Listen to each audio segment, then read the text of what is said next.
Buenos días a todos.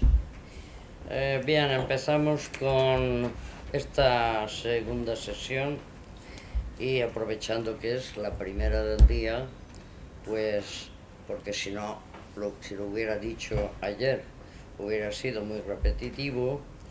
Quiero felicitar de nuevo a Jorge, darle las gracias, como hizo el decano, por el esfuerzo que está haciendo y haber llegado a consolidar este tipo de encuentros ya en su sexta edición. Es todo un mérito. Bien, también quiero agradecer a Jorge, yo digo que es el único que no me ha jubilado, agradecer que se acuerde siempre, que haya contado conmigo y muy en especial agradecerle que haya contado conmigo para coordinar justamente esta sesión, porque, bueno, pues Lorenzo es, en fin, tenemos una relación, nos conocemos muchos años, y como se ha hecho muy famoso en materia de tecnologías, inteligencia artificial, cosas de esas, pues yo debo aquí recordar que los primeros trabajos de Lorenzo Cotino fueron sobre educación, o sea que no nos olvidemos. Estaba vestido de militar, haciendo la mili, y aprovechaban los ratos libres para trabajar en estas cuestiones. Y no solo, todo aquello, aquellos primeros años culminaron con un libro publicado nada menos que por el Centro de Estudios Constitucionales y que es un referente en esta materia, de siempre desde el punto de vista jurídico y constitucional, como es él, muy riguroso. Y también muy contenta porque mi querido amigo García Costa, al que veo poco, en realidad nos conocimos físicamente, yo creo que el año pasado, o como mucho, hace 2 años, pero gracias a que Jorge haya contado conmigo, yo he descubierto algo que, bueno, para vergüenza mía, debo reconocer que no conocía, pero es que escribimos tanto, tanto, tanto, que no hay manera de que estemos al día siquiera con los amigos, ¿no? Y descubrí la Olimpiada Constitucional, que es muy reciente, en realidad tampoco es que yo me he pasado mucho, pero que ya está desde el 21. Y es también, pese a que ahora le gustan también las materias que estudia Lorenzo, pero es también, eh, yo diría que lo haces con convicción, no diría un simple escritor o estudioso de la educación, porque justamente este decanato ha conseguido que en la consellería, en la Comunidad Valenciana, implantemos, yo lo intenté hace muchos años sin éxito, implantemos una asignatura y seguramente pues tendremos que utilizar sus materiales, porque de momento tampoco es que hay muchos materiales, por no decir que ninguno, en este sentido. Pero sobre todo me ha gustado mucho descubrir esa afición suya por reflexionar sobre qué fue el derecho político y qué es el derecho constitucional y cómo hemos de transmitirlo a los jóvenes. Y en esto, pues yo, sin quitarle mérito, naturalmente, debo decir que le honra mucho, porque no sé si él, bueno, debo suponer que lo sabes, pero él con eso está siendo heredero, tal vez inconscientemente, de un gran profesor, un gran profesor de Murcia, ya no vive, y ahora se me ha ido, Carvajal. Es un hombre, no escribió mucho, no fue de estos, pero realmente fue de las pocas personas que hace 2 generaciones, porque yo creo que ya llevo 2 o 3, hace, en fin, en el régimen anterior, nos dejó, sin embargo, unas ideas y una conceptuación de nuestra asignatura como no lo ha hecho nadie. De hecho, Fernández Carvajal es un referente para todo aquel que quiera hablar o decirnos qué entiende por derecho constitucional. Así es que muchas gracias, Jorge. Te estoy muy agradecida que me hayas dado la ocasión de estar aquí con estos dos grandes amigos. Bueno, Lorenzo es un hijo, pero también se puede ser amigo, ¿eh? Así es que, Lorenzo, cuando tú quieras, empiezas y luego, si acaso, o nos cambiamos o le pasamos el aparato a ver cómo... Nos cambiaremos mejor. No, muchísimas gracias a Jorge, a todos vosotros, a todos ustedes, y muchísimas gracias a Remedio, que es la culpable de que yo esté aquí. Y digo culpable porque no solo de que esté aquí, sino de que pues, viva normalmente desesperado en ritmos y plazos, porque me dejó la impronta de trabajar excesivamente. Y no sé si agradecértelo, la verdad. Pero bueno, en efecto, entramos, aunque luego me desvié a temas militares y luego a los temas de nuevos tecnológicos, pero siempre la educación ha estado ahí. Primero con el libro azul de Ariel, que fue la primera aproximación importante en España sobre el artículo 27.2, con Remedio. Luego aquel libro naranja, que yo creo que sigue siendo también el referente sobre esta aproximación, la educación en valores, la educación constitucional. Y luego, pues, por supuesto, esta monografía sobre el derecho a la educación y otras. Y luego me he ido acercando al nexo de educación y nuevas tecnologías, que me acerco hoy más en esta intervención.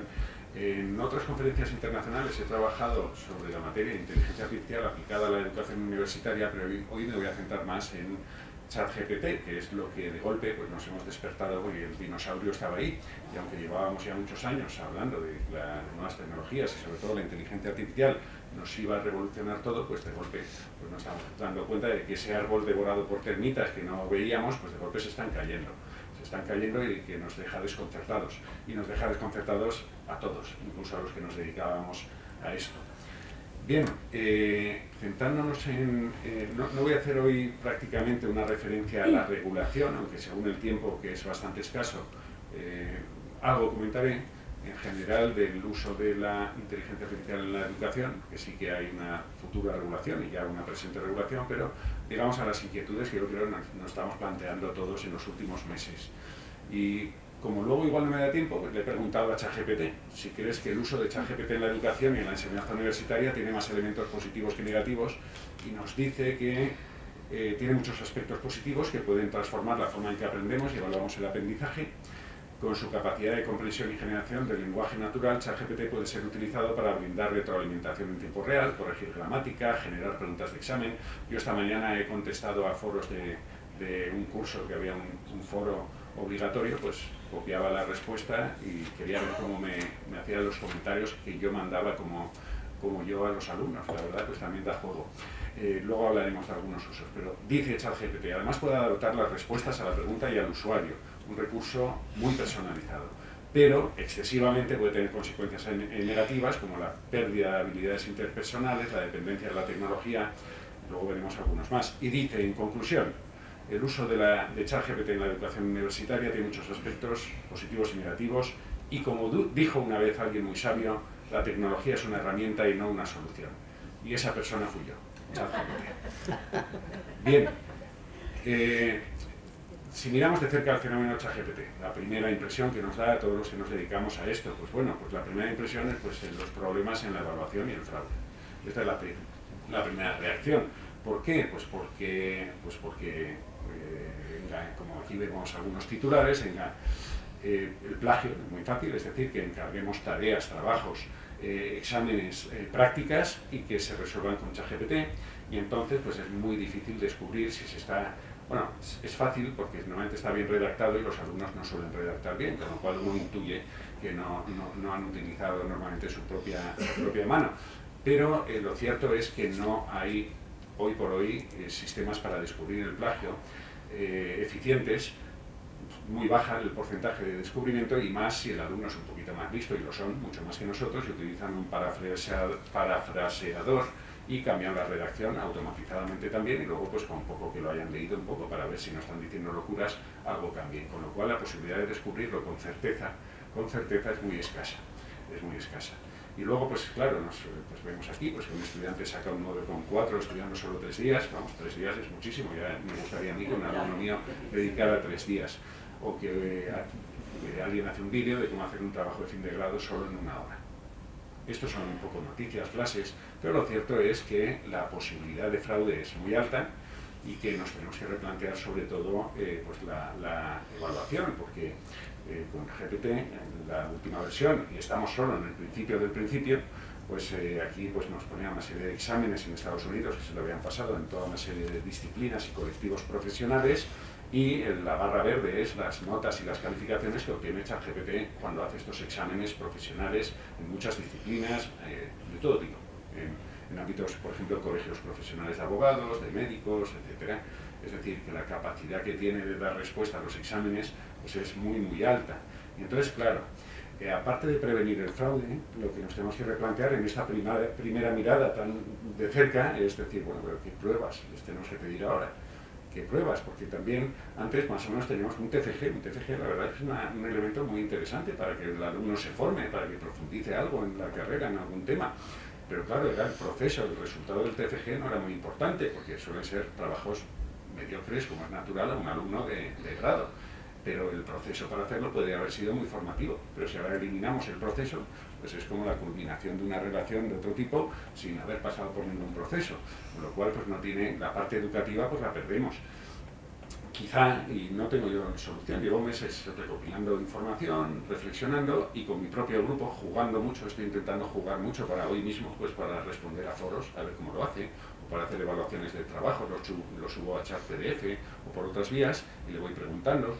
Pero estamos jugando, estamos un poco sorprendidos y entonces, claro, la evaluación, ¿qué queremos evaluar? Pues lo que muy posiblemente vamos a tener que volver es a la oralidad.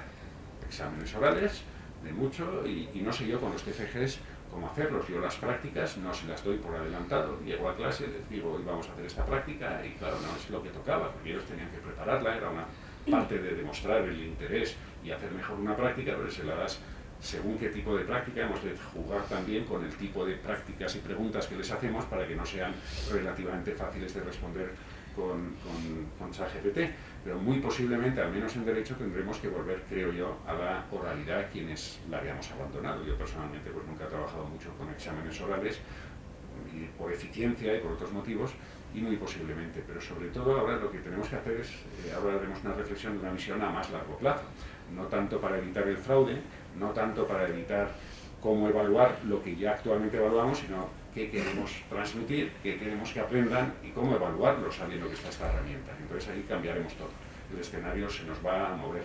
El paso, la reacción más rápida también es la prohibición. Y bueno, pues aquí pues lo que hubo desde el principio, aunque luego escarbas un poquito y tampoco es tan así, pues se decía que en Nueva York, Los Ángeles, 8 universidades australianas habían vetado la inteligencia artificial, en Hong Kong, en Francia, una universidad en Francia, en España pues hablaban con alguien de un ministerio que Dios sabe lo que estaría puesto en aquel momento sobre lo que le preguntaban y decía que lo estaban evaluando.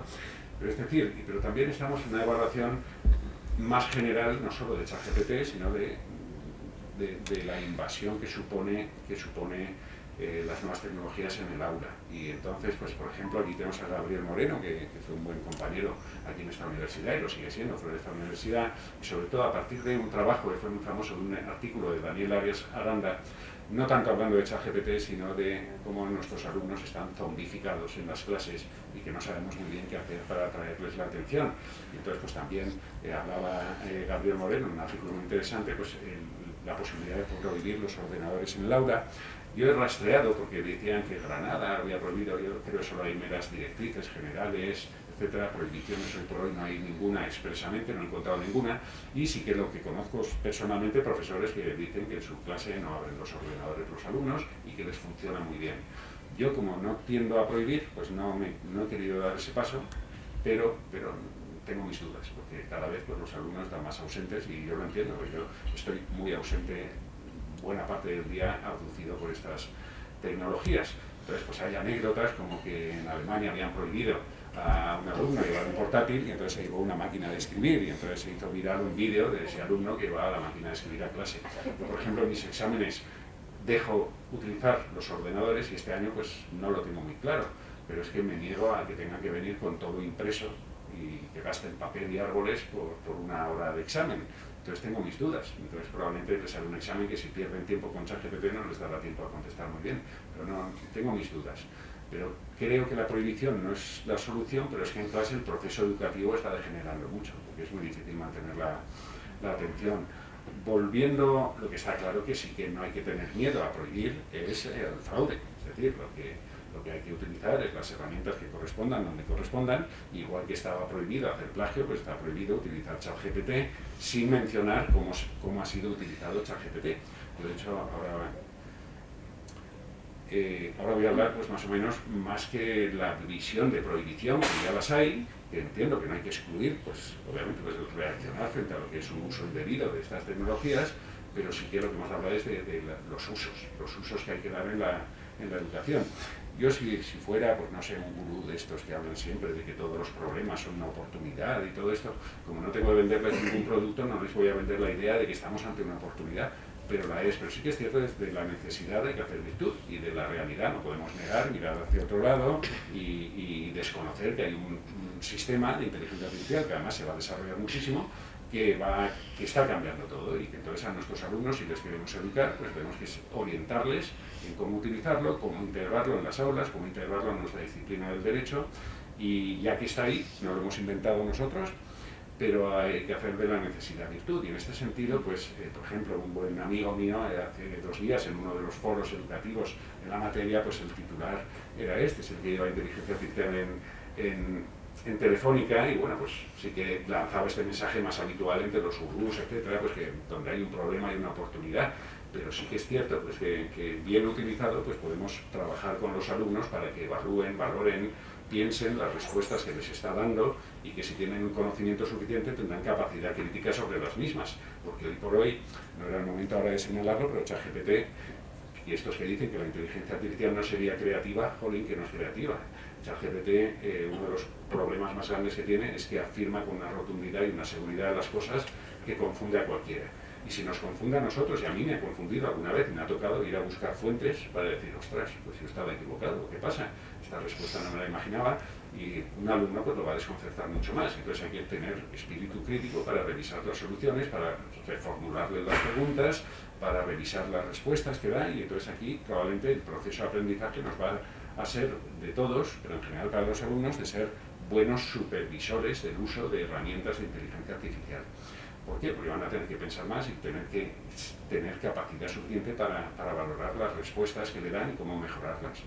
E insisto, que es que ChatGPT nos da unas respuestas con una seguridad que confunde y obviamente a las personas inmaduras pues les puede confundir mucho más y hay que tenerlo en cuenta.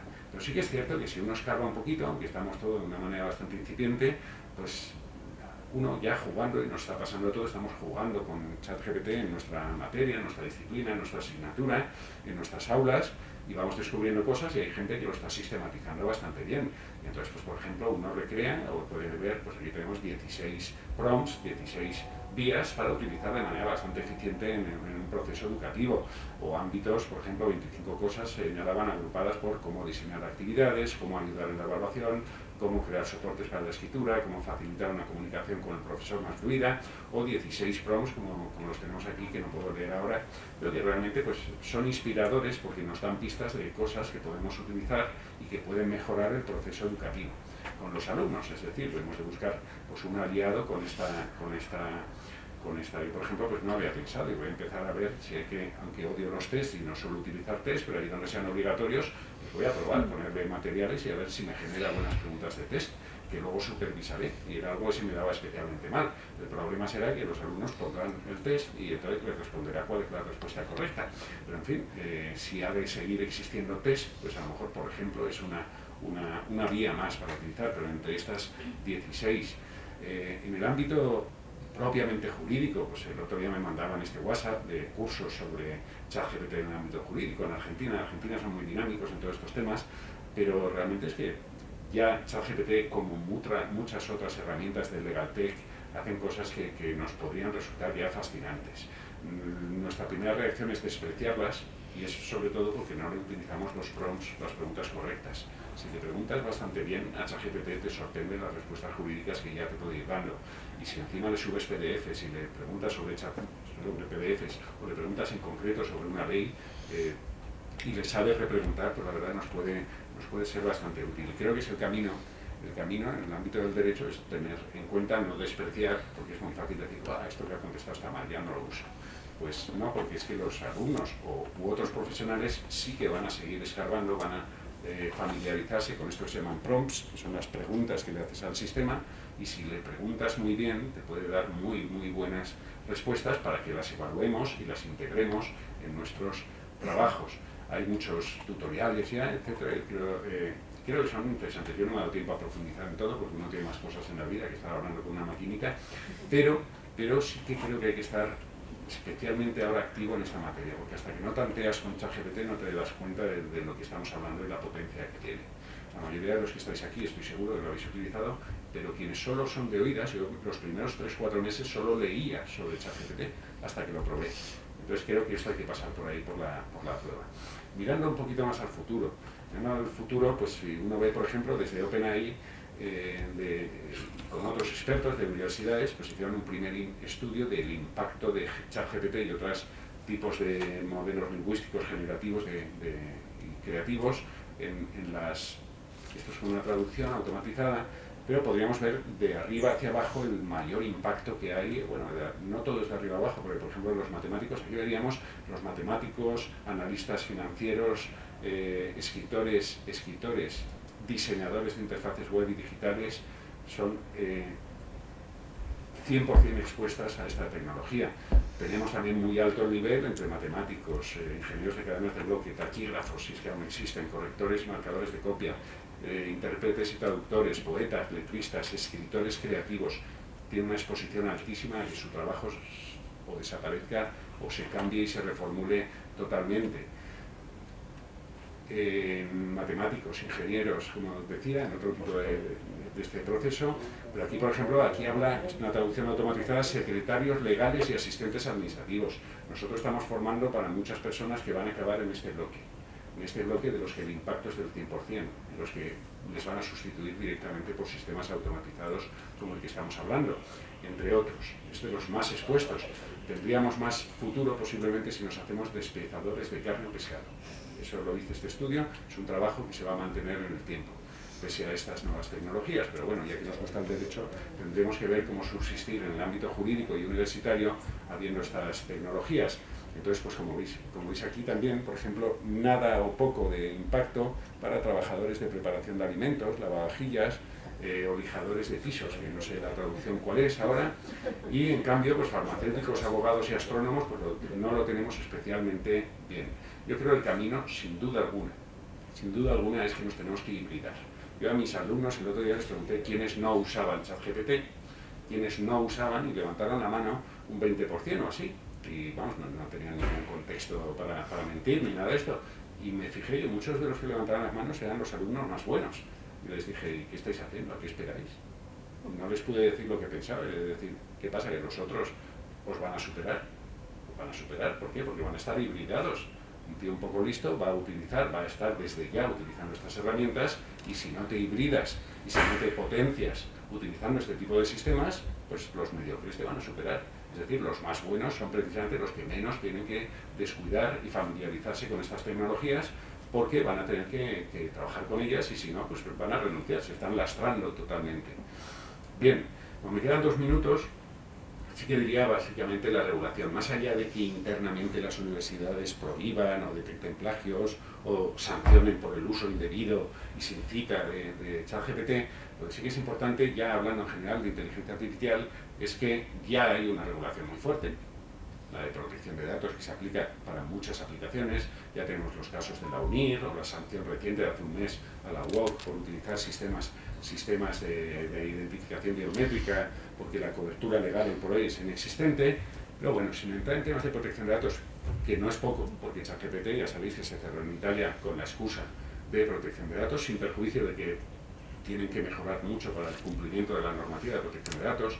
Los sistemas de inteligencia artificial esencialmente lo que hacen son perfilados de las personas o decisiones automatizadas que tienen que estar bajo el ámbito de la protección, la normativa de protección de datos, pero hay que tener especialmente en cuenta la normativa de inteligencia artificial.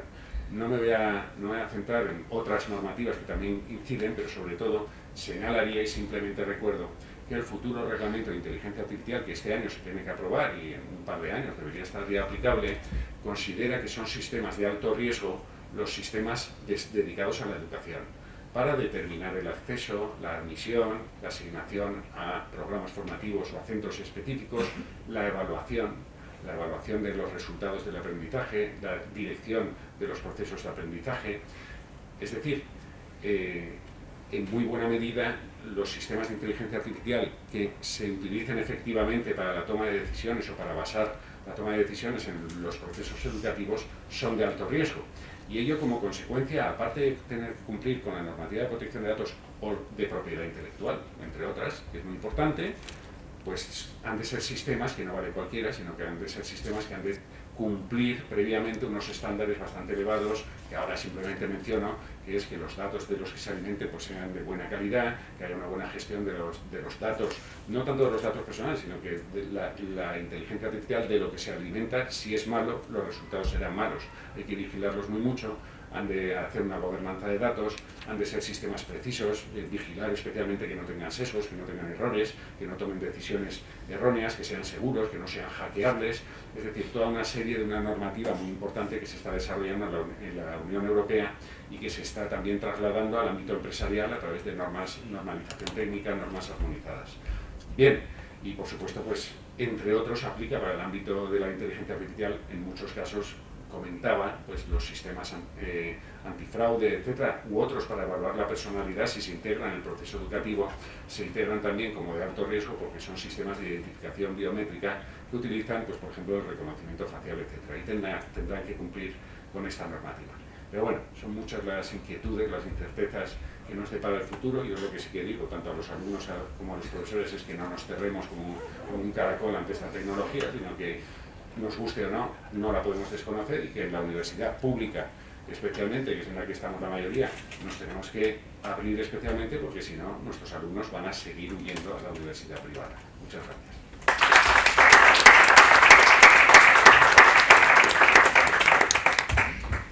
¿Queréis cambiaros? Sí, que esto no tiene tanta Sí, porque movilidad. Esto no tiene mucha movilidad.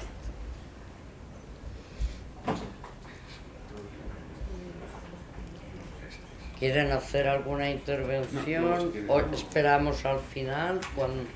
Bien.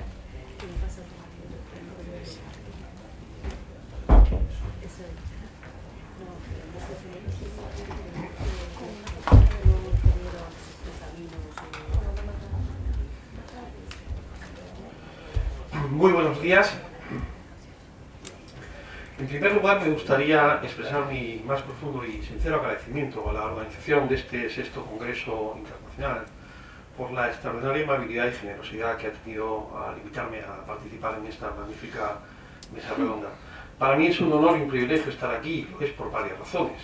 En primer lugar, porque estoy en esta grandísima casa de estudios, donde tuvieron al primer catedrático de Derecho Constitucional, a don Nicolás María Garebli, y también a la primera catedrática de Derecho Constitucional, quien tiene el honor de acompañarnos y de presidir esta mesa, la profesora Sánchez Ferres. En segundo lugar, porque esta es una casa con grandes amigos, muchos de los cuales están aquí, con el profesor Mariano Vivancos y otros grandes que están aquí. Muchísimas gracias. Y en tercer lugar, porque lo hago en una mesa redonda y en un congreso con magníficos ponentes y hablando de educación constitucional, pues los referentes, los pioneros y los referentes son precisamente esta cátedra de Derecho Constitucional de la Universidad de Valencia y la profesora Sánchez Ferre y, como no, el profesor Coutinho Hueso, que son los grandes referentes en educación constitucional.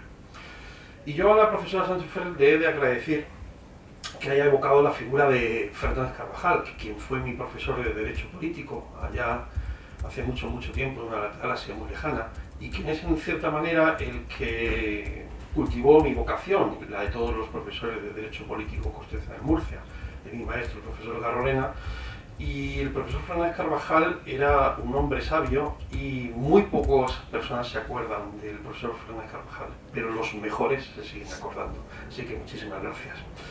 Y un apunte. Fernández Carvajal efectivamente publicó un poco, pero porque tiene una gran obra inédita. Una gran obra inédita que algún día habría que sacar porque es interesantísima. Bueno, vamos a hablar de educación, en este caso de educación constitucional, y vamos a hablar de un reciente proyecto que es, aquí en la Comunidad Valenciana tienen el inmenso honor de tener ya una asignatura de formación jurídica elemental en segundo de bachillerato que ha conseguido esta facultad, por lo cual le doy mi más sincera enhorabuena. Nosotros en Murcia no hemos conseguido tanto, estamos en trance de conseguirlo, pero hemos conseguido un pequeño hito que es firmar un convenio con la Consejería de Educación de la Comunidad Autónoma de la Región de Murcia para crear la primera cátedra de educación constitucional. No educación ciudadana, no educación para la ciudadanía, no educación cívica, sino de educación constitucional. Y el grupo de profesores que me acompañan en la Universidad de Murcia, que formamos parte del plantel y del elenco de investigadores, vamos a poner en marcha una serie de acciones de educación constitucional que en cierta manera prosiguen lo que hicimos hace 6 años ya, que es poner en marcha un concurso entre alumnos de secundaria, pero que es algo más que un concurso, que es la Olimpiada Constitucional. Entonces, antes de que les cuente qué es lo que hemos hecho y qué es lo que vamos a hacer, me van a permitir que les ambiente un poco en lo que es la educación constitucional. Porque yo creo que la educación constitucional debe ser estudiada críticamente y hace falta un cuerpo de estudio que forme su teoría general. Algunos avances he podido hacer yo en algunas publicaciones, esta de Olimpiada Constitucional, otros artículos que he publicado. Y en primer lugar, la educación constitucional es algo tan sencillo como el estudio de la Constitución de un Estado en los niveles obligatorios del sistema educativo. Es sencillo, pero es mucho. Primero, es el estudio de la Constitución de un Estado. Es decir, no es el estudio de la sociedad ni de la estructura social, sino única y exclusivamente de la Constitución de un concreto Estado. Y cómo se estudia en ese concreto Estado vendrá determinado por algunas previsiones y precisiones constitucionales en torno al derecho a la educación, al que luego volveré. Y en segundo lugar, es el estudio de la Constitución, precisamente, en los niveles obligatorios del sistema educativo, es decir, no es en las alturas venerables de las facultades de Derecho.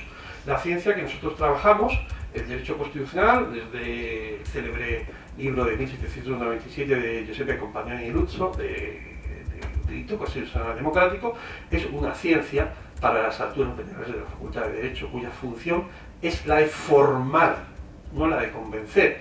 De ahí que se prededique como uno de los contenidos de lo que nosotros estudiamos en la Facultad de Derecho, que es la virtud intelectual de la jurisprudencia y no la virtud moral de la justicia. Es formar en el derecho constitucional, o como decía el gran Ramón de Salas, en esa técnica de la libertad.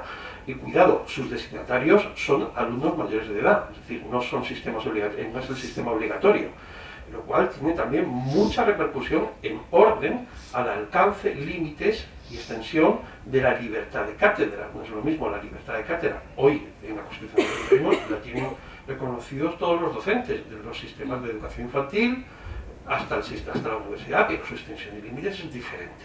Es decir, no es lo mismo explicar a un alumno de secundaria que a un alumno de facultad, porque, como ha dicho el Tribunal Constitucional, la extensión de la libertad de cátedra es diferente. Nosotros como profesores de universidad tenemos más libertad en la determinación de los medios, de los contenidos y de las formas de evaluar a los alumnos. Esa libertad no está en los alumnos de primaria y secundaria. Por lo cual la definición es esa, es decir, no es estudiar la vida social, no es la educación para ser ciudadano, no es estudiar la estructura social, es estudiar única y exclusivamente la Constitución. Y ese es su contenido. Y consiguientemente hay que delimitarla de otra serie de educaciones constitucionales afines. Hay otras educaciones, pero que no son la educación constitucional, la educación para la ciudadanía, la educación para la construcción social, la educación cívica, son otro tipo de educaciones que en mi consideración no tienen nada que ver con la Constitución. Allí se enseña cómo vivir en común y parte de sus contenidos puede ser precisamente la Constitución, pero el fin primordial, primero y primordial, es enseñar cómo vivir en común en la estructura de la sociedad, no la Constitución. Y por el contrario, la educación constitucional es la exposición de la Constitución, con lo cual puede suceder que muchas de las nuevas educaciones, como educaciones en derechos humanos, educación en igualdad, no dejan de ser parte incluso de la educación constitucional, porque la educación en derechos fundamentales es una parte de la educación constitucional, porque es enseñar precisamente partes muy nobles de la Constitución. Con lo cual hay que distinguir todas estas ciencias, no ciencias estrictamente, pero sí todos estos ámbitos de conocimiento. Y es muy importante, para terminar este primer bloque, hacer relación a la problemática de la etiqueta terminológica.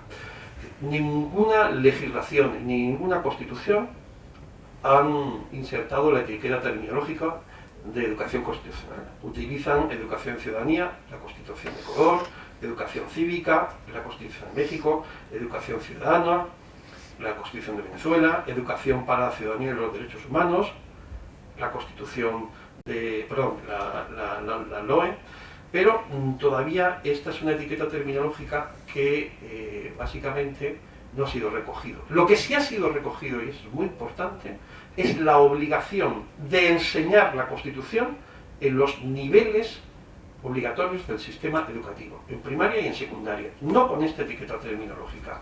Y así ha sido recepcionado, ojo, por influencia española, que ahora veremos. Bueno, en la Constitución de Colombia del 91, en la Constitución de El Salvador del 83, en la Constitución de Guatemala de 1985, en la Constitución de Honduras, en la Constitución de Nicaragua, en la Constitución de Paraguay, en la Constitución de Perú y en la Constitución de la República Dominicana de 2015. Son las únicas del mundo que contienen una obligación constitucional, o bien principio rector, o bien un principio rector, o bien una obligación constitucional de enseñar la Constitución. Y atención, son iberoamericanas porque ya adelanto lo que ahora voy a contar, por influjo precisamente de nuestro célebre artículo 368, que sobrevivió a nuestra Constitución del 12 en la Constitución de Guatemala de 1825, después de la primera intento de unificación de la República Centroamericana, y de allí sostengo que ha pasado precisamente a estas constituciones modernas. Por ejemplo, el artículo 41 de la Constitución de Colombia establece lo siguiente. Fíjense, en todas las instituciones de educación, oficiales o privadas, serán obligatorios el estudio de la Constitución y la instrucción cívica. Y se diferencia instrucción cívica con el estudio de la Constitución. No utiliza la terminología de educación constitucional. Bien, ya sabemos su definición, su contenido, su problemática y su delimitación de otras educaciones afines. Vamos a ver algo muy importante, que es el fundamento de la educación constitucional. Y aquí es donde arriesgo ciertas hipótesis de trabajo. El fundamento de la educación constitucional no es el fundamento de formar, su fundamento o su finalidad es la de convencer. Convencer sobre la bondad del régimen constitucional. Y así los traigo de los dos momentos donde aparece la educación constitucional en la historia universal. El primer momento es el momento de Cádiz y el segundo momento es el momento de Weimar. En Cádiz, el célebre ya artículo 368, que obligaba a estudiar la Constitución en las universidades y establecimientos literarios. Y en Weimar, donde aparece no la educación constitucional, pero sí por primera vez la educación cívica vinculada al primer reconocimiento del derecho a la educación como derecho prestacional, precisamente con el apenimiento del Estado social en esa fase que se inaugura con las constituciones de Querétaro y de la propia de Weimar. Vamos al primer momento. El momento de Cádiz. El momento de Cádiz, la obligación de estudiar la Constitución no es una exigencia directa e inmediata del sistema educativo. Es una exigencia de la necesidad de introducir la Constitución, de convencer a aquellos hombres que estaban llamados a vivir bajo el nuevo gobierno representativo en la necesidad de conocer ese gobierno representativo. Y así conociéndolo, a través de las impresiones de la luz, podrían precisamente amar su Constitución. Si no se conoce algo, difícilmente se podrá amar y difícilmente se podrá defender. Es una suerte de defensa peidética de la Constitución. Y se hace precisamente para que los ciudadanos conozcan su nuevo régimen político, llamado a precisamente sustituir al antiguo régimen. Y así lo dice indirectamente Argüelles en discurso preliminar, cuando dice esa célebre frase de que el Estado, no menos que de soldados que la defiendan, necesita de ciudadanos que adiestren a la nación y promuevan su felicidad con todo género de luces y de conocimientos. Y el propósito era convencer, te quiero convencer de que esto es bueno. Y lo mismo sucede en Weimar. En Weimar es más elaborado, cuando por primera vez se incorpora el derecho a la educación en su vertiente prestacional. No estamos hablando de las clásicas libertades educativas, sino el derecho a la educación como derecho prestacional. Lo hace orientado a un fin, como por ejemplo hoy está en nuestra Constitución. El derecho a la educación del 27.1 está orientado a los fines del 27.2. Da acceso a enseñanzas regladas que están orientadas a fines, entre otros, la enseñanza de la educación cívica para la promoción y protección del régimen constitucional. Y así lo tenemos claro en la primera de Weimar, que lo deja bien claro cuando precisamente habla, el texto literal es que es el siguiente: el arte, la ciencia y su enseñanza son libres, el Estado los protegerá y participará en su mantenimiento. En todas las escuelas se procurará la formación moral, la educación cívica. Y precisamente ese artículo, que es el 142 de la Constitución de 1919 alemana, es precisamente un artículo seminal porque complementa el primer reconocimiento del derecho a la educación como un derecho prestacional. Es decir, tenemos un derecho a la educación, acceso a enseñanzas regladas, pero esas enseñanzas regladas están orientadas a promover estos objetivos, estos fines. Cuidado, luego no todas las constituciones del mundo tienen fines y orientaciones de la acción educativa de los poderes públicos. La mayor parte de las actuales sí, la mayor parte de las europeas y de las iberoamericanas sí, otras no. Pero lo que sí es cierto es que hoy la mayor parte tienen esos fines, la nuestra, y la primera, la que hace el cambio de guión, precisamente también advierte de esa necesidad de introducir la enseñanza, el derecho a la educación orientada a unos fines. Ese es el fundamento, el de convencer. Y, la pregunta que nos formulamos antes de pasar es si la educación constitucional de la enseñanza de la Constitución de un Estado, de un concreto Estado, sus posibilidades y límites. Dependerá en cada país, en primer lugar, de si existe o no, como en estas constituciones que les he relatado, una obligación constitucional de enseñar la Constitución. Dependerá de la configuración del derecho a la educación como derecho prestacional y dependerá también de la configuración de las libertades educativas, de la libertad de creación de centros, de la propia libertad de cátedra, del derecho de los padres a recibir una formación religiosa y moral que esté de acuerdo con sus propias convicciones. Dependerá también de los fines de la educación. Habrá que examinar Constitución una por una a ver cuál es la extensión y el alcance de la educación constitucional. En nuestro país, lanzo algunas ideas. ¿Posibilidad de límites? Pues claro que es posible, el artículo 28.2 de la Constitución. Pero cuidado, una educación constitucional entendida como yo la entiendo, claro que es posible. Pero una educación para la ciudadanía y una educación cívica entendida como yo entiendo los límites que voy a relatar, tendría difícil introducir en nuestro sistema educativo. Primero, porque como ha estado muy bien el profesor Cotino, está la libertad ideológica del alumno. ¿Hasta qué punto una formación que vaya más allá de lo que es estrictamente la Constitución conculca la libertad ideológica del alumno? Segundo, el principio de la neutralidad de los poderes públicos. Tercero, el derecho de los padres para que sus hijos reciban una formación religiosa y moral que esté de acuerdo a sus propias convicciones. Y cuarto, la condición de sociedad abierta, de democracia abierta de nuestra democracia. ¿Por qué mi hijo tiene que recibir formación en algo que no sea estrictamente la Constitución, en algo que sea educación para la sociedad, educación, estructura social o educación para la convivencia? Yo considero que la única educación que tiene posibilidad de ser introducida en el sistema educativo sin conculcar estos cuatro límites es la educación constitucional. Y por una razón elemental. Creo que no conculca lo que es estrictamente los contenidos directos e inmediatos de explicación de la Constitución, es decir, los que no están abiertos a la dialéctica de las mayorías. Eso creo que tiene el deber de soportarlo un alumno y no conculca su libertad ideológica y tampoco el resto de derechos, porque la Constitución, si se explica en las clases, cuando se explique, también se explica entera, y se explica también el Instituto de la Reforma Constitucional. Con lo cual, lo que le estamos diciendo al alumno, este es el sistema jurídico actual. Pero este sistema jurídico actual tiene una cláusula de cierre, que es el Instituto de la Reforma Constitucional, que es la sublimación y la apoteosis del desvelamiento progresivo de la idea del Estado de Derecho en la historia, porque implica ni más ni menos que el cambio social, el cambio político, está sometido al derecho. ¿No te gusta? No salgas a la plaza a pegar tiros y hacer la revolución. Cámbialo. ¿Cómo? Trayendo votos. Porque al fin y al cabo, todas las cláusulas de reforma constitucional lo único que introducen es una elemental exigencia. Traiga usted muchos votos.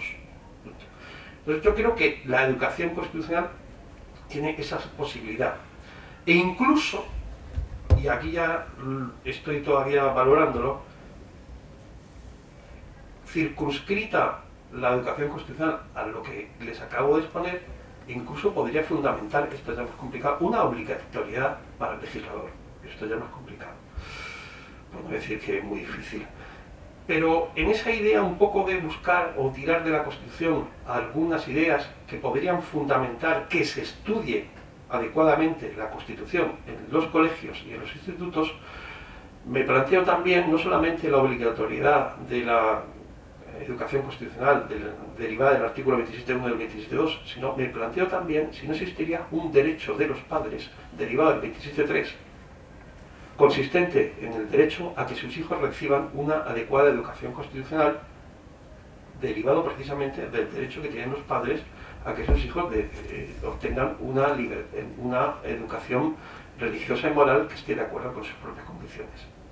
Bien, es verdad que esto es una libertad frente al Estado y no desde el Estado, pero claro, el carácter evolutivo de los derechos podría llevar a pensar, y en eso estoy reflexionando, hasta qué punto ese 27.3 no tendría como contenido el derecho que tienen algunos padres a que sus hijos reciban una formación en lo que es ni más ni menos que la moral y la ética del Estado, que es la que aparece en la Constitución.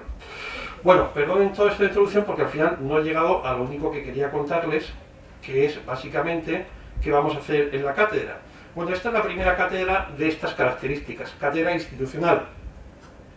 El antecedente es el programa educativo Olimpiada Constitucional, que venimos haciendo desde el año 2018 en Mazarrón, que es un pequeño pueblo de la costa murciana, muy bonito, y desde el año 2019 a nivel regional. Y en ese programa educativo, que no es una puesta a disposición, es una formación mínima y elemental en la Constitución. Profesores del área de Derecho Constitucional de la región de Murcia, todos los que conocéis, todos mis compañeros, tienen la generosidad de desplazarse, en muchos casos gratuitamente, a los centros que se inscriben a explicar en 2 sesiones de 2 horas mínimamente la Constitución, a través de un cuadernillo inicial. Y después hacemos un concurso entre los seleccionados. Precisamente este viernes 5 hicimos el último concurso en la 6ª edición, donde les puedo garantizar que el nivel de los concursantes es muy alto y tiene redoblado mérito en el entendido de que la educación constitucional no es una educación reglada, está reconocida. Con lo cual los alumnos, a diferencia de otras olimpiadas que participan sobre materias que ya conocen, hacen un esfuerzo extra para aprenderse un mini temario de derecho constitucional, que empieza desde la definición de Estado hasta la definición y termina por los estados de alarma, excepción y sitio. Y tiene muchísimo mérito. Bueno, sobre la base de este antecedente, pues hemos creado una cátedra de educación constitucional que su presentación fue en diciembre del año 2022 y que básicamente tiene una serie de actividades que son, en primer lugar, consolidar la Olimpiada Constitucional Regional. En segundo lugar, crear, para lo cual convocamos aquí a nuestros amigos, la primera Olimpiada Constitucional de España. Después unos concursos que vamos a desarrollar, ya hemos hecho para el alumnado universitario este año 2022, pero se van a extender, de fotografía, vídeo, diseño y ensayo constitucionales. Después una elaboración de materiales, fundamentalmente, pero no solo para personas de diferentes capacidades. Asesoramiento que vamos a brindar para la celebración del Día de la Constitución, del Día de la Región y del Día de la Unión Europea. Estamos ya en trance de representar una obra de teatro sobre la Constitución del 12 que se representó en un pueblecito de la ciudad de Cartagena en 1812, que por cierto he descubierto buceando en la biblioteca. Esto es lo que tiene bucear en los archivos, que posiblemente, aunque uno de los pocos que se haya conservado sea el de Cartagena, esa misma obra de teatro se representó en más sitios de España. Hemos hecho aquí con nuestros alumnos, bueno, hemos hecho historia, yo colaboré, en fin, Claro. y es muy interesante. Y también, muchas gracias, y también otra acción, básicamente formación que ya la estamos haciendo, el profesorado en materias jurídico-constitucionales, y ya lo que sería la coronación de todo nuestro planteamiento es lo que habéis conseguido aquí en la Comunidad de Valencia, que es crear una asignatura de educación constitucional y jurídica, que es la última finalidad, que creo que lo conseguiremos. Muy bien, muchísimas gracias por vuestro tiempo de amabilidad. Yo quería agradecerte ponerte en contacto con Pilar por esto. Sí, es que Pilar... Es que Peset y García Trobat son los expertos en educación en la Constitución de Cádiz, que es básica. Bueno, pues vamos a comenzar el coloquio. Muchas gracias a los dos. Vamos a comenzar el coloquio. Mientras os lo vais pensando, yo quisiera decirle a nuestro amigo que la última reflexión que he hecho yo sobre esta, en el último número de las Cortes Generales de la revista, la última reflexión que he hecho es si nos equivocamos de verbo. Zagrebelsky habla de imparare. Imparare no es educar, es aprender.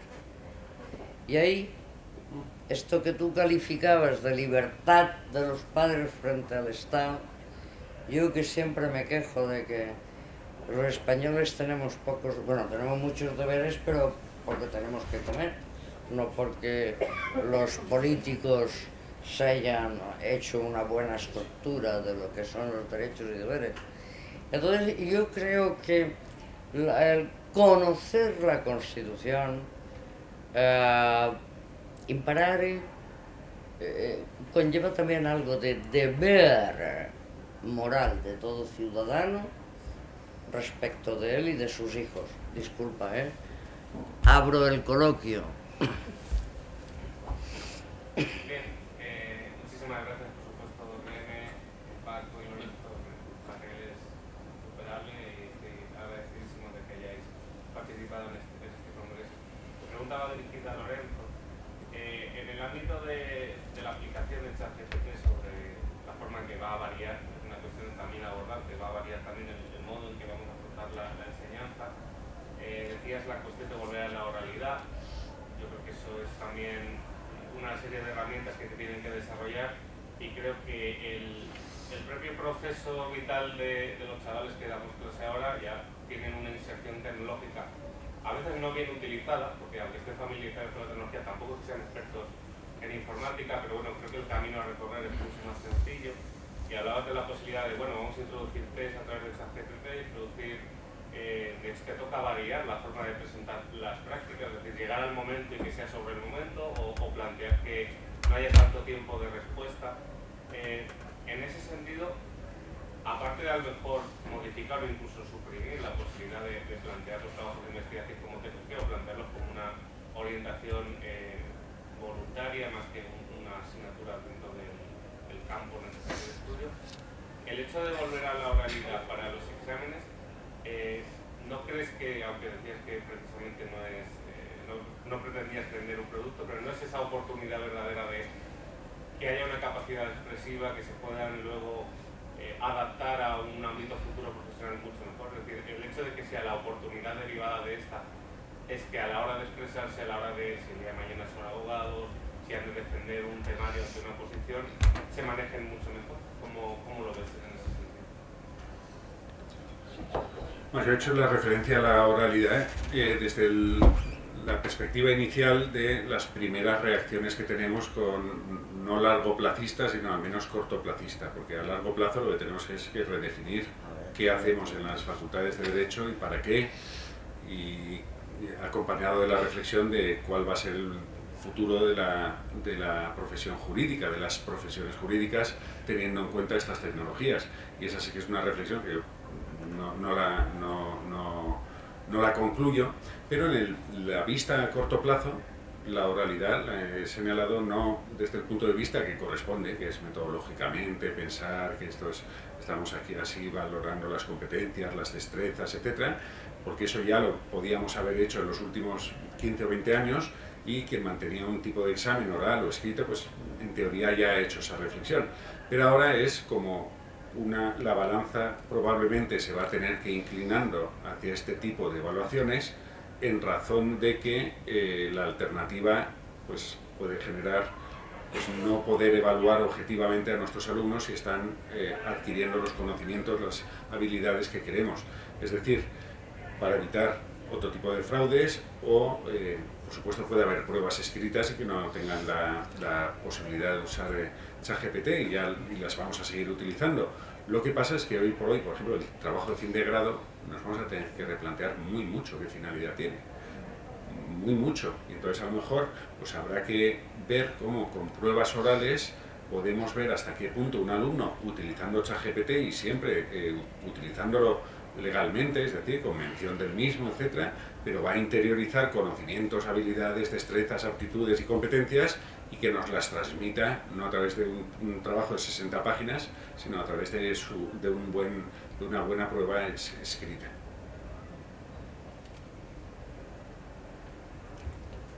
Remedio, te da la palabra. Perdón, estaba buscando para el colega una frase de las que suelta Zagrebelsky. Se lo quería decir: tener fe en algo. Esto es lo que los jóvenes necesitan. Perdona. Y estaba buscándosela para enseñarla. Dime. Muy oportuna frase. Tienes la palabra. Gracias. Le quería comentar a Lorenzo. Es cierto, como dice, que no podemos ir contra los tiempos en cuanto a que esto ha llegado para quedarse. Pero también me ha gustado muchísimo que hayas reconocido que en tu clase los mejores alumnos son precisamente los que no usan ChatGPT. Entonces, claro, en ese sentido, la cuestión es cómo ves tú el tema de nosotros como profesores, a lo mejor cuando hablemos de la aplicación, hacerlo desde un ánimo a introducir, o sea, que sean escépticos frente a la aplicación, que siempre la cuestionen en cuanto a que, tú ayer también lo decías, tú te pones delante de ChatGPT, le haces una pregunta, te contesta, y por tu capacidad de haber estudiado y de aprendido unos conocimientos te das cuenta que es errónea esa respuesta, replanteas la pregunta y a lo mejor a la segunda vez que cuestionas contesta correctamente.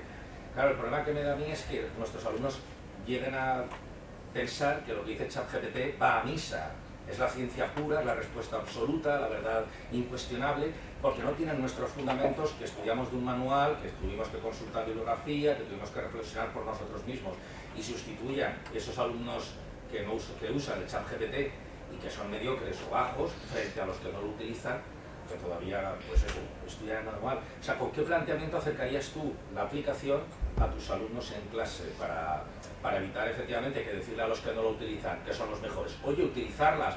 Bueno, pues entonces vas a igualar a la baja, porque les vas a dar acceso a lo que utilizan el resto, que reconoces que no son especialmente brillantes. Eso en cuanto a ti. Y segundo, totalmente de acuerdo, y además me gusta muchísimo el planteamiento ese de que en grados de universidad se explique la Constitución sobre lo que actualmente pueden existir, que pueden llevar perfiles con difícil encaje en la propia Constitución, ¿no? O sea, que enhorabuena por el planteamiento y ojalá mis hijos puedan disfrutar de esa asignatura o de ese planteamiento. Ya está, por mi parte. Muchas gracias. Yo lo que diría, sería absurdo hoy en día decirle a un jurista que no use bases de datos o que no use Google.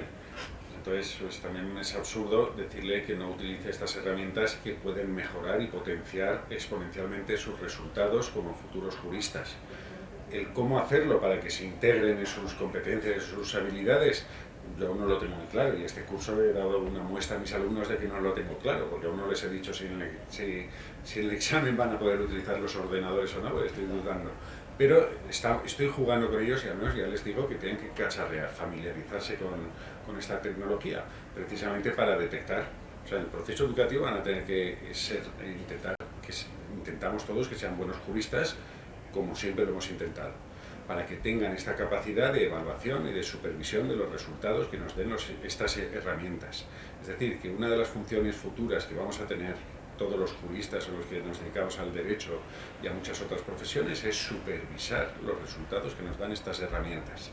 Entonces, para ello, como mínimo, hay que estar muy abierto a utilizarlas y luego, pues, para poder supervisarlas, obviamente, hay que adquirir el conocimiento y entonces, pues, eso no ha de cambiar tanto, el cómo ha de adquirir el conocimiento para que tengan esa capacidad crítica, pero el estar totalmente abiertos, porque si no, es que, como decía al final, no van a ser juristas, o sea, un jurista mediocre con la ayuda mejorada de sistemas de inteligencia artificial va a ser infinitamente mejor que un jurista que no esté familiarizado con estas tecnologías, estoy convencido.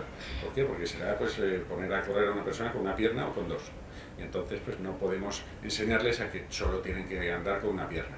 Sería una primera reacción muy en falso de las universidades. Si me acuerdo cuántos profesores habían, yo ya me sonaba absurdo desde el inicio. Wikipedia no. ¿Cómo es? Wikipedia no. No, es que al principio decía cosas incorrectas. Bueno, pues hay que revisen a ver los resultados de la Wikipedia. ¿Se nos ocurre ahora a alguien que dijera que no utilicemos Wikipedia? Si somos nosotros primeros los que en muchas materias es nuestra primera fuente de conocimiento o acercamiento a algún ámbito. Es decir, que evitar al menos esas reacciones del caracol que se cierra frente a estas tecnologías, que no las hemos inventado nosotros, que posiblemente si nos dieran a elegir la pastilla azul o la pastilla roja, pues diríamos ojalá estas máquinas, estos sistemas, pues no estuvieran aquí, o al menos que vinieran mucho más lento, porque acabo ya.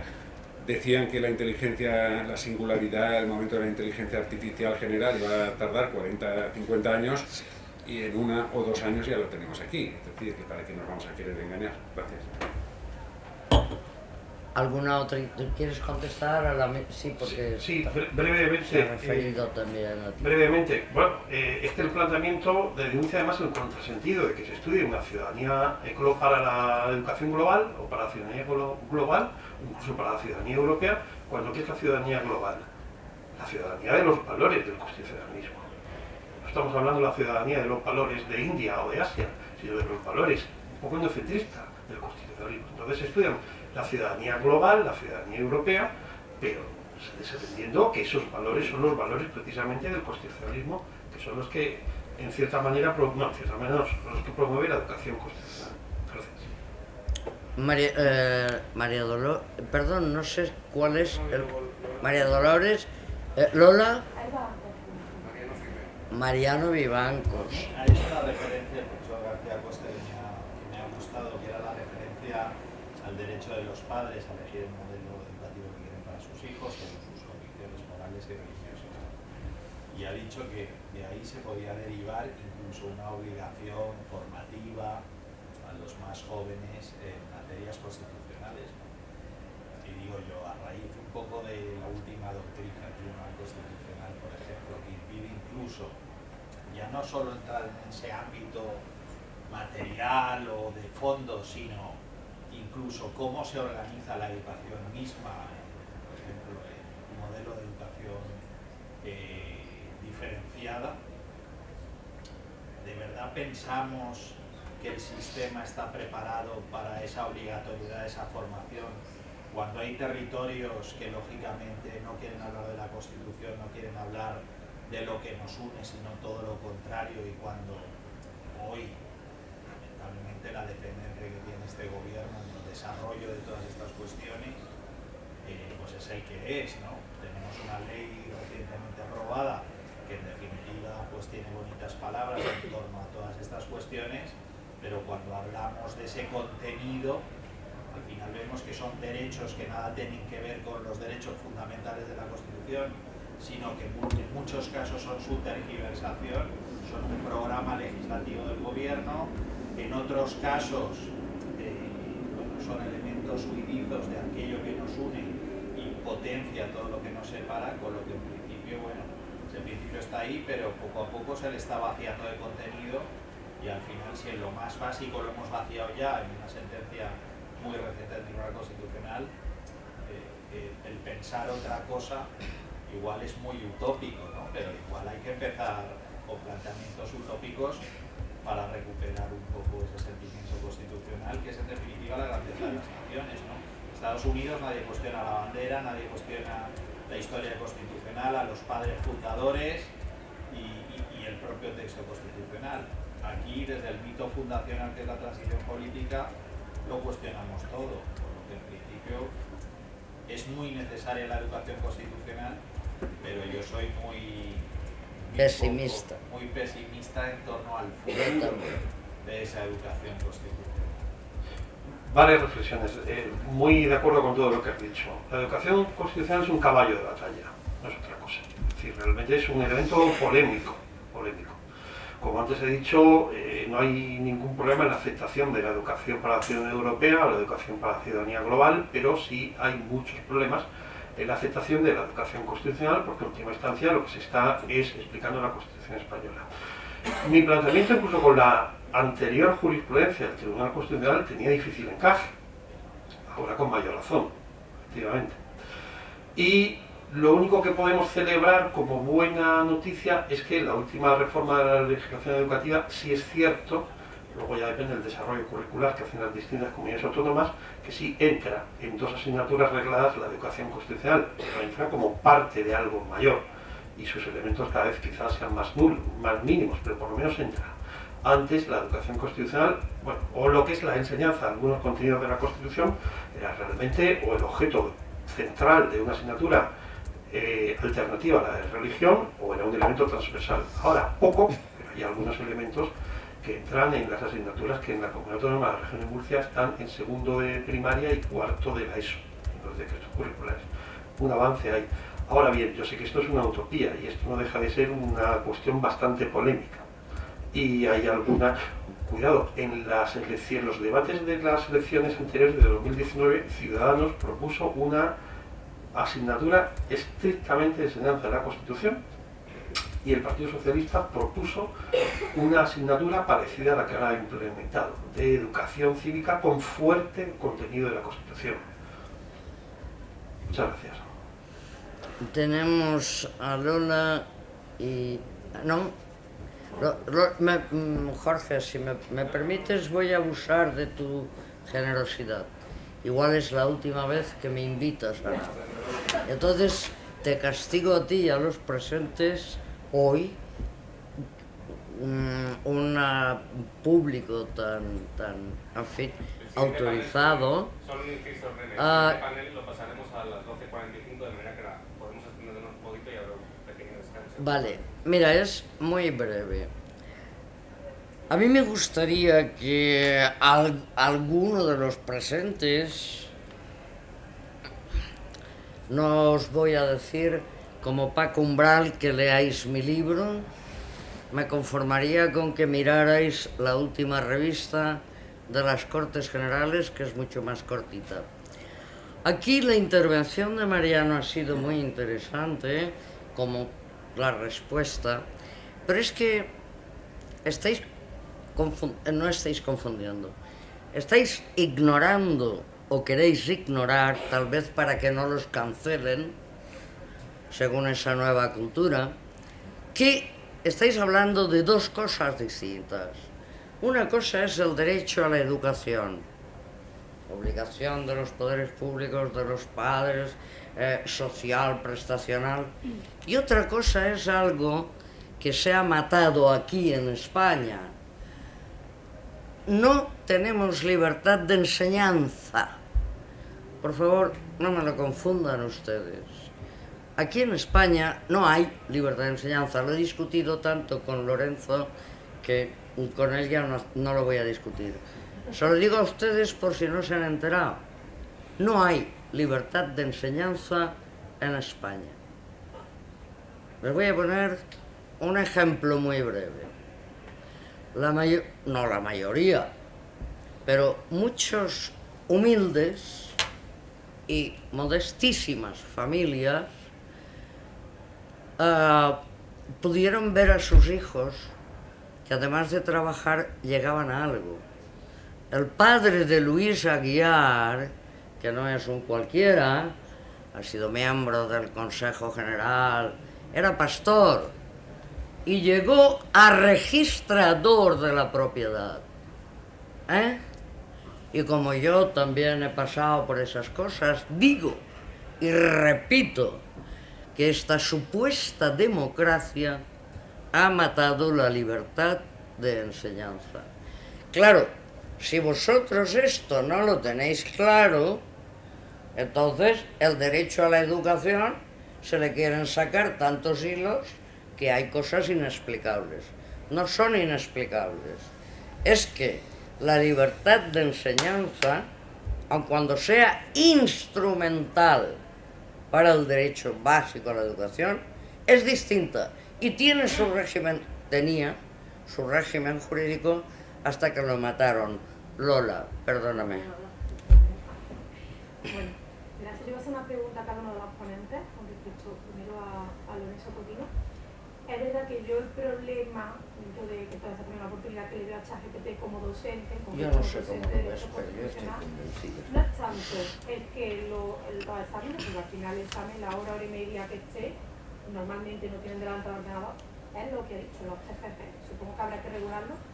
¿Existe a día de hoy, yo creo que no, pero lo mismo estoy confundida, alguna manera de detectar que se ha plagiado de ChatGPT? Yo he visto un profesor que preguntaba directamente a ChatGPT, esto lo has escrito tú, pero tampoco creo que eso sea muy fiable, pero como hasta ahora teníamos el método de Turnitin, los antiplagios para detectar los plagios, ¿cómo, si es que existe, o se está intentando implantar alguna manera de detectar el plagio por ChatGPT?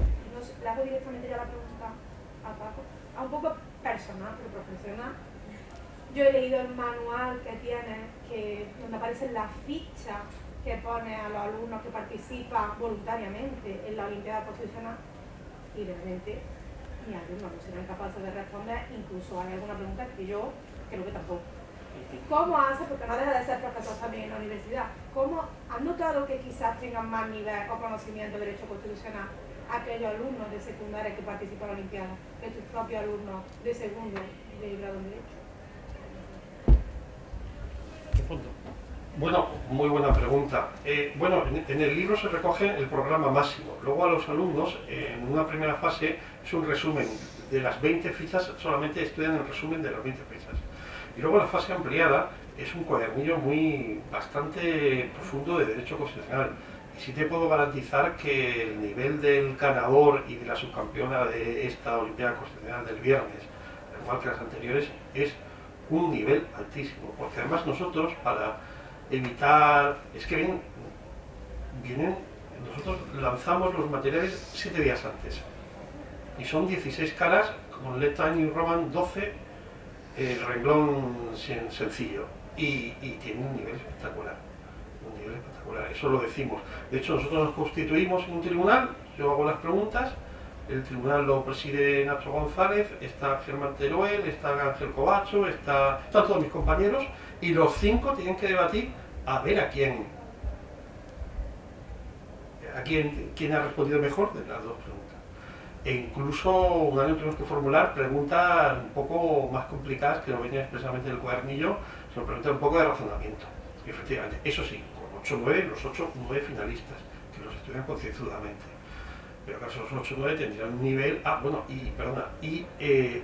ya están viniendo a la facultad a estudiar Derecho Constitucional alumnos que han hecho la Olimpiada Constitucional. Y a mí uno me ha sacado una matrícula y a otro compañero le han sacado un sobresaliente y a otra compañera, otro chico, otro sobresaliente. GTP. No, muy rápido, es la misma herramienta de OpenIA pues tiene el Text Classifier, que es para que te diga la probabilidad de que el texto haya sido generado a través de una inteligencia artificial. Los mismos te ponen, la misma página web te ponen las limitaciones que tiene. Y los testeadores, pues los artículos que he leído, pues que solo detecta un 23%, pero es que detecta un 9% de textos que no han sido realizados con inteligencia artificial generativa.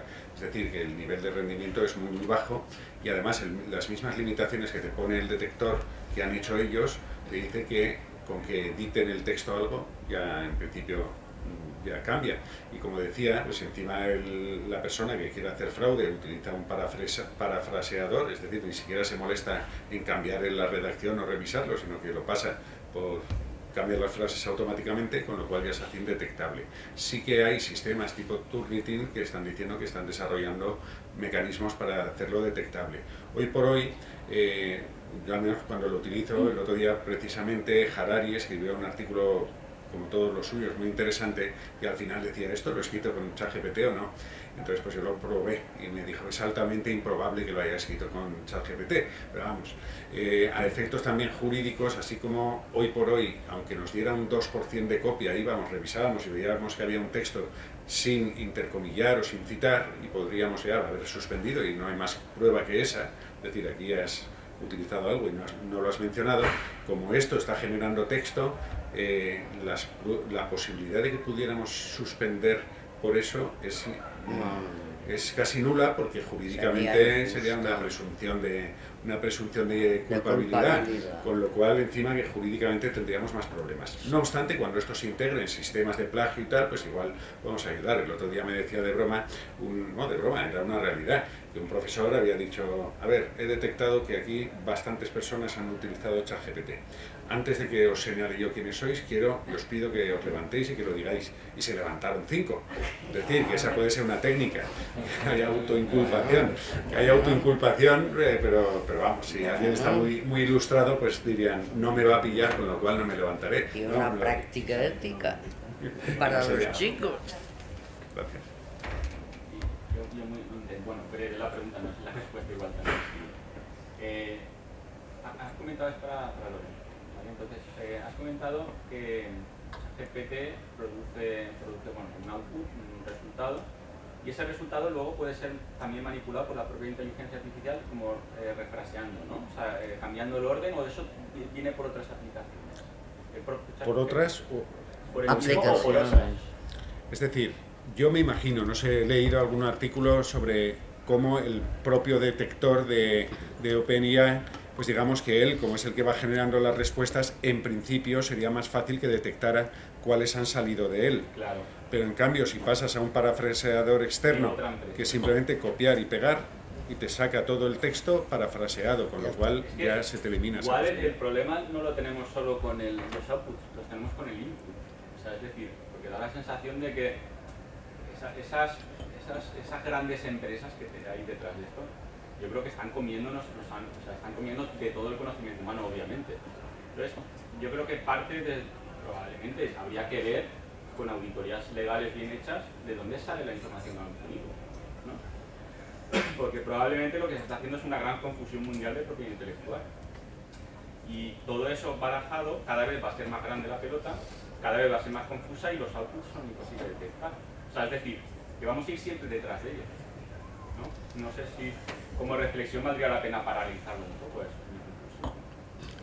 Bueno, y ahí, por no extendernos, este es un tema que no es el que a mí me corresponde, pero sí que he estudiado ya y he estado en bastantes conferencias sobre el tema de propiedad intelectual e inteligencia artificial. Y lo cierto, y acabamos ya, es que estos sistemas, igual que los que generan imágenes, DALL-E, etcétera, han aprendido a partir de lo que hay en la red y de bancos de datos, y esto está en contra de la normativa europea de propiedad intelectual, que pese a que ha formulado el principio de minable por defecto, lo cierto es que el minable por defecto es salvo que las propias páginas web, etcétera, digan que su contenido no puede ser utilizado para alimentar a otros sistemas.